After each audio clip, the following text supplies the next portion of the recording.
আজকে শুরুতেই মন্ত্রণালয় ভিত্তিক যে বাজেট বরাদ্দ হয়েছে সেখানে একটি বিশেষ খাত তথ্য ও যোগাযোগ প্রযুক্তি বিভাগ, এখানে 2049 কোটি টাকা বরাদ্দ হয়েছে দেখলাম। কিন্তু দুঃখের বিষয় হচ্ছে তথ্য প্রযুক্তি নিয়ে যেরকম চমৎকার বাজেট হয়েছে তার বিপরীতে চমৎকার ঘটনা ঘটছে না। আমরা গতকাল অত্যন্ত পরিতাপের একটি বিষয় দেখেছি। মাননীয় প্রধানমন্ত্রী একটি বিষয়কে কোট করেছেন। তিনি বলেছেন জামাত ইসলামী বর্তমান সরকারের যে 2026-27 বাজেট এবং সম্পূরক বাজেট, এই বাজেটের বিরুদ্ধে প্রতিক্রিয়া দেখাতে গিয়ে মাদক, সিগারেট সহ এসবের দাম বৃদ্ধির কারণে প্রতিক্রিয়া দেখিয়েছে। আমি আশ্চর্য হয়ে গেলাম, মাননীয় প্রধানমন্ত্রীকে এই টাইপের অসত্য বানোয়াট তথ্য কে সরবরাহ করলো? এই তথ্য মন্ত্রণালয় থেকেই তো সরবরাহ করা হয়েছে। আমি দৃঢ়তার সাথে প্রতিবাদ জানাচ্ছি এবং বলছি বিগত সময়ে তথ্য বাবার আবির্ভাব হয়েছিল এবং এসব কারণে বাংলাদেশের মানুষ কি পরিমাণ সাফারার হয়েছে সেটি আমরা জাতিগতভাবে দুঃখজনকভাবে অবলোকন করেছি। এই বিষয়টিকে সামনে রেখেই আমি আমার বক্তব্য যেতে চাই। প্রথমেই বলতে চাই, একটি বাজেটের মূল্যায়ন তার ঘোষণার আকার দিয়ে নয়, বরং তার বাস্তবায়ন, সক্ষমতা এবং জনগণের জীবনে প্রভাব দিয়ে করতে হয়। সেই বিচারে এই বাজেট নিয়ে কিছু গুরুতর প্রশ্ন আজকে আমাদের মাঝে রয়ে গেছে। মাননীয় স্পিকার, সরকার 9,38,000 কোটি টাকার বাজেট প্রস্তাব করেছে এবং এখানে 6,95,000 কোটি টাকার রাজস্ব আদায়ের লক্ষ্য নির্ধারণ করেছে। কিন্তু বাস্তবতা হলো গত কয়েক বছর ধরে ধারাবাহিকভাবে রাজস্ব লক্ষ্যমাত্রা অর্জিত হয় নাই। 25-26 সালের সংশোধিত বাজেটেও রাজস্ব লক্ষ্যমাত্রা কমিয়ে আনতে হয়েছে। তাহলে একই কাঠামো, একই প্রশাসন, একই সীমাবদ্ধতা নিয়ে আগামী সেশনে কিভাবে আরো বড় রাজস্ব সংগ্রহ করা হবে এই প্রশ্নের সন্তোষজনক উত্তর বাজেটে নেই মাননীয় স্পিকার। দ্বিতীয়ত, এই বাজেটে ঘাটতির পরিমাণ 2,43,000 কোটি টাকা। এর অর্থ হলো সরকারকে বিপুল পরিমাণ ঋণের উপর নির্ভর করতে হবে। আরো উদ্বেগের বিষয় হলো সুদের পরিমাণ তথা ঋণের সুদ পরিশোধের মাধ্যমেই 1,27,000 কোটি টাকা ব্যয় হবে।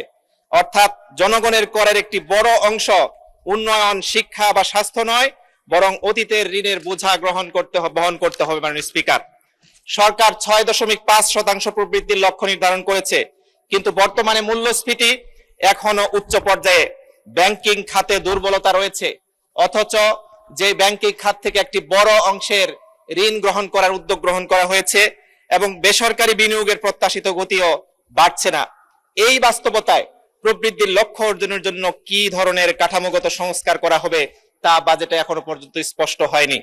মূল্যস্ফীতি আজ সাধারণ মানুষের সবচেয়ে বড় সমস্যা। মাননীয় স্পিকার, আমাদের দেশে কয় লক্ষ কোটি টাকার বাজেট করা হচ্ছে, মানুষ কিন্তু সেটি দেখে না, দেখে বাজারে গিয়ে বাস্তবতা।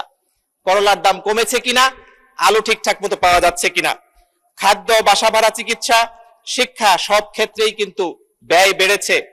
আমাদের নিম্ন মধ্যবিত্ত, নিম্ন আয়ের মানুষের জন্য এই বাজেটে পর্যাপ্ত স্বস্তির কিছু নেই। আমাদের এখানে বারবার উল্লেখ করা হচ্ছে কার্ড দেওয়া হচ্ছে বিভিন্ন, কিন্তু আলটিমেটলি যদি পণ্যের দাম না কমে, মাননীয় স্পিকার, যে কার্ড দিয়ে যে টাকা সরবরাহ করার সিদ্ধান্ত নেওয়া হয়েছে এই খরচ মানুষ বহন করতে হিমশিম খাবে, কোনো ব্যালেন্স করতে পারবে না মাননীয় স্পিকার। অথচ স্বাস্থ্য খাতে এখনো প্রয়োজনের তুলনায় অনেক কম। বাংলাদেশের মানুষ এখনো চিকিৎসা ব্যয়ের বড় অংশ নিজ পকেট থেকে বহন করে। এটি শুধু অর্থনৈতিক নয়, সামাজিক বৈষম্যেরও একটি বড় কারণ। এই সব কিছু মিলিয়ে আমরা ফিল করেছিলাম যে 10টি খাতকে অগ্রাধিকার দিয়ে বাজেট পেশ করা হয়েছে, চমৎকার, কিন্তু সেখানে যদি সুশাসন টপিকটুকু থাকতো তাহলে হয়তো আমরা স্বস্তি পেতাম।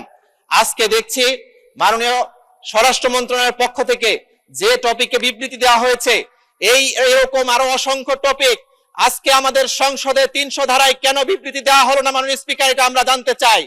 এভাবে যদি একের পর এক সুশাসনের দিকে না দেখে, মানুষের অধিকারের দিকে না দেখে বাজেট পেশ করা হয়, এই বাজেট মানুষকে সন্তুষ্ট করতে পারবে না মাননীয় স্পিকার।